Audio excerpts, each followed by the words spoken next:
Good morning, students. Today I will start new chapter Cell, the unit of life.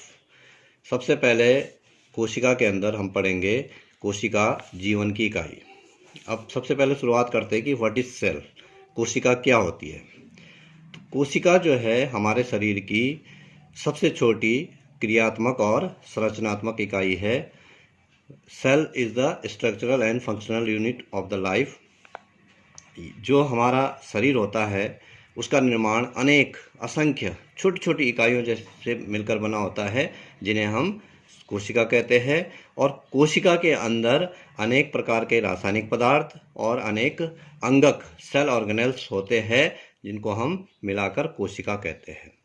कोशिका की खोज सर्वप्रथम Robert Hooke ने 1665 में कॉर्क कोशिकाओं में देखा था। रॉबर्ट हुक ने उसने देखा जो कॉर्क होता है लकड़ी का बना हुआ, जो कि पहले जब रसायन जो केमिस्ट्री की लैब होती थी उसमें जो उनके ढक्कन होते थे वो कॉर्क के बने होते थे। तो उनको उसके टुकड़ों को उसने लिया और एक उस समय भी बहुत ज़्यादा विकसित माइक्रोस्कोप नहीं होते थे, उस माइक्रोस्कोप में उसने उन कॉर्क के टुकड़ों को देखा। तो उसने जो है उसमें अनेक एक जैसे ईंट से बनी हुई दीवार के जैसी संरचना देखी। उन ईंट से जो छोटे छोटे कक्ष जैसी जो संरचनाएं थी उनको उसने कोशिका नाम दिया। तो हमें कह सकते हैं कि कोशिका की खोज सर्वप्रथम रॉबर्ट हुक ने की और सजीव कोशिका की खोज सर्वप्रथम लीवन हॉक ने की।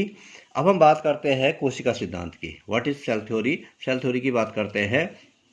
जर्मन बॉटनिस्ट, जर्मन वनस्पति वैज्ञानिक M.I. स्लीडन 1838 ने पौधों में और टी स्वान ने 1839 में जंतुओं में जो है कोशिकाओं का अध्ययन किया और उसके बाद उन दोनों ने मिलाकर कोशिका का सिद्धांत प्रतिपादित किया।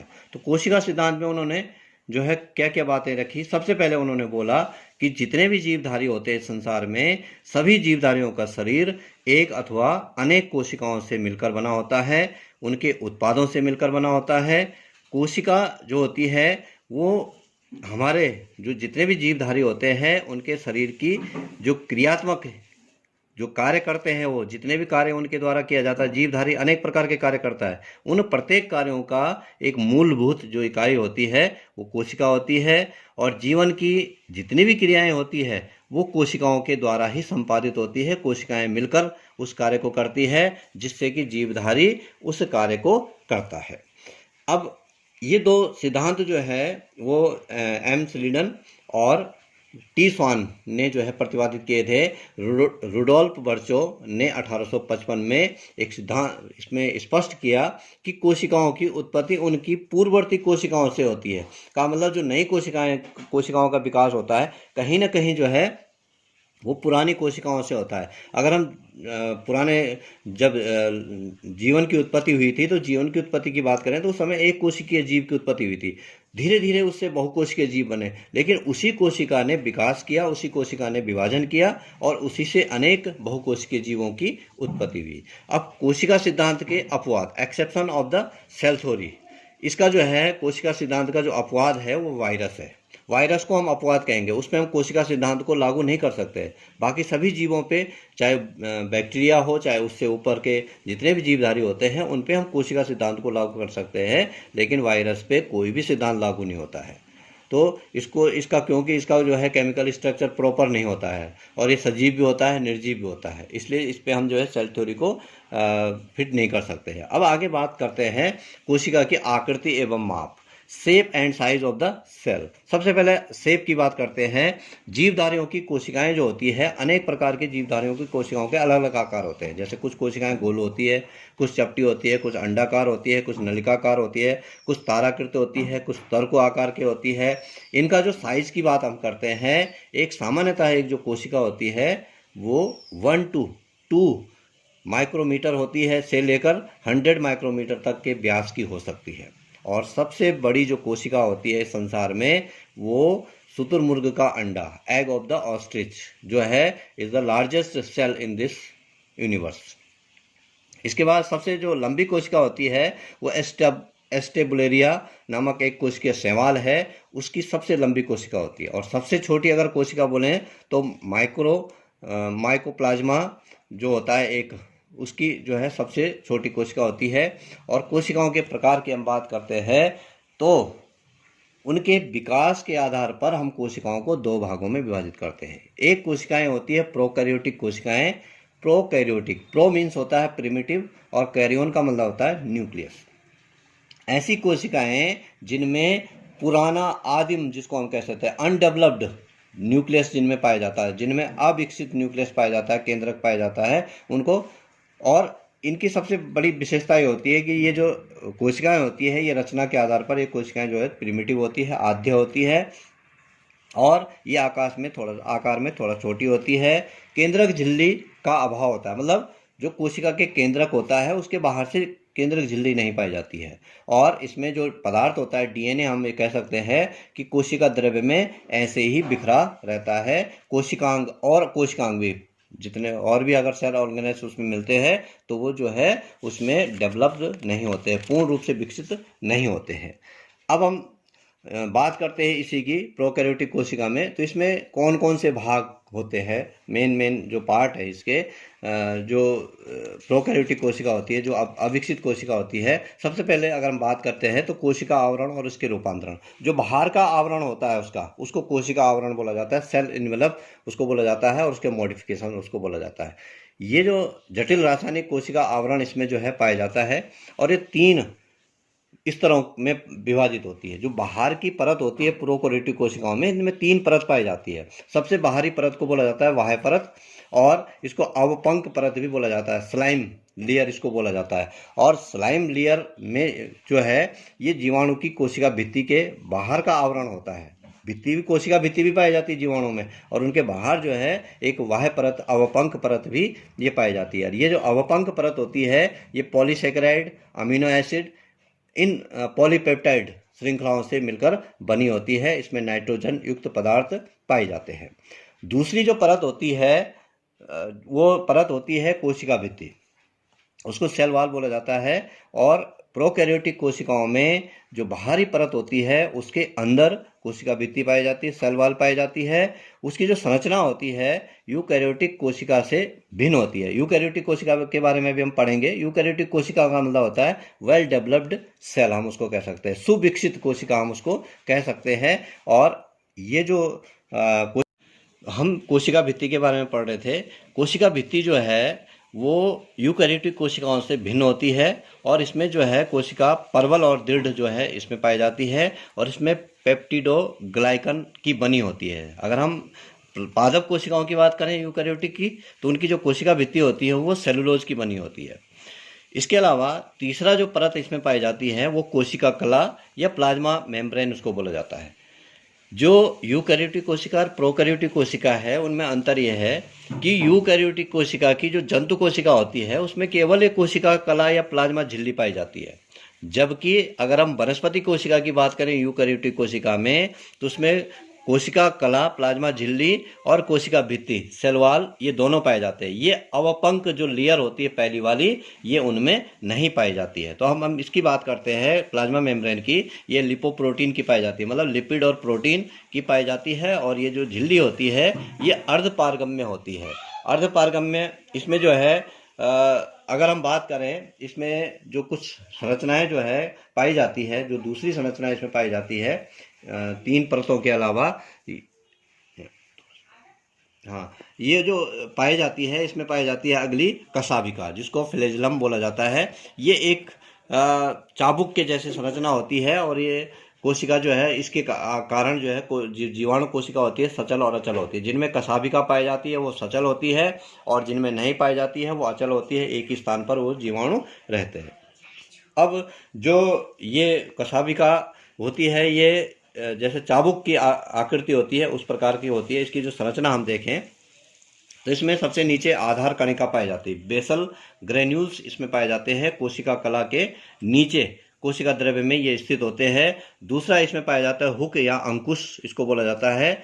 इसकी सहायता से वो आधार कणिका को पकड़ के रखता है, उसके अंदर वो इंसर्ट रहता है, हुक जो है वो जो आधार कणिका होती है उसमें इंसर्ट होता है। और तीसरा भाग होता है इसका मुख्य तंतु, मेन फिलामेंट जो है इसका थर्ड पार्ट होता है, जो कि कोशिका भित्ति से बाहर निकली हुई चाबुक जैसी संरचना होती है, जो कि मूवमेंट करती है, और मूवमेंट करने से वो जो जीवाणु है वो एक स्थान से दूसरे स्थान तक गति कर सकते हैं। इसके अलावा फिम्बरी या रोम इसमें पाए जाते हैं। फिम्बरी या रोम का मतलब होता है छोटे छोटे रोम, हेयर जैसे हेयर बाल जैसी संरचनाएं उसमें बाहर निकली रहती है। तो इस प्रकार से ये जो प्रोकैरियोटिक कोशिकाएं होती है उनमें ये पाया जाता है। अब राइबोसोम जो होते हैं, राइबोसोम भी पाए जाते हैं प्रोकैरियोटिक कोशिकाओं में, जो कि 70S प्रकार के होते हैं। जो यूकैरियोटिक कोशिकाएं होती है उनमें 80S प्रकार के राइबोसोम पाए जाते हैं। ये 70S का मतलब होता है 50 और 30 के रूप में ये पाए जाते हैं, और इनमें जो है आरएनए जो है उपस्थित होते हैं। और राइबोसोम का मुख्य कार्य होता है प्रोटीन का संश्लेषण करना। अब हम बात करते हैं यूकैरियोटिक कोशिकाओं की। यू ग्रीक वर्ड से लिया गया है यूकैरियोटिक। यू का मतलब होता है ट्रू, कैरियन का मतलब होता है न्यूक्लियस, का मतलब है सही न्यूक्लियस, वास्तविक न्यूक्लियस। और हम ये कह सकते हैं कि यूकैरियोटिक कोशिकाओं का जो न्यूक्लियस होता है, केंद्रक होता है, वो सुविकसित होता है। उसमें जो डीएनए पाया जाता है या जेनेटिक मटेरियल जो उसमें पाया जाता है, जो उसमें गुणसूत्र पाए जाते हैं, वो एक से ज़्यादा होते हैं, और वो जो है एक केंद्रकीय झिल्ली से घिरे होते हैं। इसके अलावा जो उसमें सेल ऑर्गेनेल्स होते हैं, जो कोशिकांग होते हैं, माइटोकॉन्ड्रिया का लवक हो गया, या लाइसोसोम हो गया, या और भी प्लास्टिड्स हो गए, या अनेक प्रकार के जो सेल ऑर्गेनेल्स उसमें पाया जाता है, एंडोप्लाज्मिक रेटिकुलम, ये सब सुविकसित होते हैं।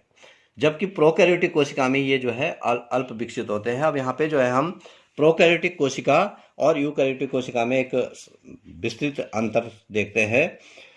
लक्षण के आधार पे आकार की बात करते हैं तो प्रोकैरियोटिक कोशिका का आकार छोटा होता है, यूकैरियोटिक कोशिका का आकार अपेक्षाकृत बड़ा होता है।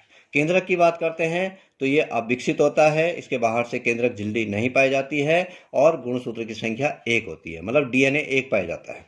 जबकि यूकैरियोटिक कोशिका का जो केंद्रक होता है वो पूर्ण विकसित होता है, उसके बाहर से केंद्रक झिल्ली पाई जाती है, और जो डीएनए या गुणसूत्र होते हैं वो अधिक संख्या में पाए जाते हैं। गोल्जी काय की बात करते हैं, जो अंतःप्रद्रवी जालिका या माइटोकॉन्ड्रिया या लवक की बात करते हैं, सेल ऑर्गेनेल्स, ये प्रोकैरियोटिक कोशिका में अनुपस्थित होते हैं, जबकि यूकैरियोटिक कोशिका में ये सभी उपस्थित होते हैं। माइटोसिस की बात करते हैं। माइटोसिस और मियोसिस जो डिवीजन होता है, समसूत्री विभाजन और अर्धसूत्री विभाजन, ये प्रोकैरियोटिक कोशिकाओं में नहीं होता है, क्योंकि इनमें जो है सिंपल फिजन, एक सामान्य विभाजन इनमें होता है, जबकि यूकैरियोटिक कोशिकाओं में ये दोनों विभाजन पाए जाते हैं। अब श्वसन की बात करते हैं, रेस्पिरेशन। जीव द्रव्य कला में जो प्रोटोप्लाज्मिक जो मेम्ब्रेन होती है उसमें होता है, जबकि जो यूकैरियोटिक कोशिका होती है उसमें माइटोकॉन्ड्रिया में श्वसन की प्रक्रिया संपन्न होती है। प्रकाश संश्लेषण की जो तंत्र है वो आंतरिक झिल्लियों में हरित लवक अनुपस्थित होते हैं इनमें, जिससे कि प्रकाश संश्लेषण की क्रिया नहीं होती है प्रोकैरियोटिक कोशिका में। जबकि यूकैरियोटिक कोशिकाओं की जो पादप कोशिकाएं होती है उनमें हरित लवक होते हैं और प्रकाश संश्लेषण की क्रिया संपन्न होती है। अब राइबोसोम की बात करते हैं। राइबोसोम प्रोकैरियोटिक कोशिकाओं में 70S प्रकार के होते हैं, जो कि 50 और 30 में बटे होते हैं। ऊपर वाला पार्ट इसका 50 साइज का होता है, निचला वाला जो पार्ट होता है इसका 30 साइज का होता है। अब बात करते हैं यूकैरियोटिक कोशिकाओं के राइबोसोम की, तो उसमें 80S प्रकार का राइबोसोम होता है, जो कि 40 और 50 में बटा होता है। अब रिक्तिका की बात करते हैं। रिक्तिका प्रोकैरियोटिक कोशिकाओं में अनुपस्थित होती है, जबकि जो यूकैरियोटिक कोशिकाओं की पादप कोशिका होती है उसमें उपस्थित होता है, जंतु कोशिकाओं में अनुपस्थित होता है। लाइसोसोम जो है वो प्रोकैरियोटिक कोशिकाओं में अनुपस्थित होता है। यहाँ जो है यूकैरियोटिक कोशिकाएं होती है उनकी जंतु कोशिकाओं में ये उपस्थित होता है और पादप कोशिकाओं में अनुपस्थित होता है। तारककाय या सेंट्रोसोम की बात करें, जो कि कोशिका विभाजन के लिए रिस्पॉन्सिबल होता है, वो प्रोकैरियोटिक कोशिकाओं में अनुपस्थित होता है। यहाँ जो है यूकैरियोटिक कोशिकाओं के पादप कोशिकाओं में उपस्थित होता है, जंतु कोशिकाओं में अनुपस्थित होता है। इसी प्रकार से अगर हम बात करते हैं पादप कोशिका और जंतु कोशिका में अंतर। पादप कोशिका और जंतु कोशिका में अंतर की बात करते हैं। सबसे पहले कोशिका भित्ति की बात करते हैं। पादप कोशिका में कोशिका भित्ति पाई जाती है जो कि सेलुलोज की बनी होती है। जंतु कोशिका में कोशिका भित्ति अनुपस्थित होती है। लवक की बात करें तो पादप कोशिका में अवर्णी लवक, वर्णी लवक, हरित लवक तीनों प्रकार के लवक पाए जाते हैं, जबकि जंतु कोशिका में ये तीनों लवक अनुपस्थित होते हैं। रिक्तिका की बात करें तो पादप कोशिका में एक बड़ी रिक्तिका पाई जाती है, जबकि जंतु कोशिका में छोटी छोटी रिक्तिकाएं पाई जाती है और अनुपस्थित भी हो सकती है। तारक सेंट्रोसोम जो है वो पादप कोशिका में अनुपस्थित होता है, जबकि जंतु कोशिका में उपस्थित होता है। लाइसोसोम पादप कोशिका में अनुपस्थित होता है, जंतु कोशिका में उपस्थित होता है। इसके अलावा अगर सूक्ष्म रसांकुर बोलें तो पादप कोशिकाओं में अनुपस्थित होते हैं, जंतु कोशिकाओं में उपस्थित होते हैं। इसके अलावा कोशिका विभाजन दो संतति कोशिकाओं के बीच जो है सिंपली एक नई प्लेट, मध्य प्लेट बन जाती है और वो दो भागों में बढ़ जाता है, जबकि इनमें यूकैरियोटिक जो जंतु कोशिकाएं होती है उनमें पहले जो है केंद्रक विभाजित होता है और तब उसके बाद जो है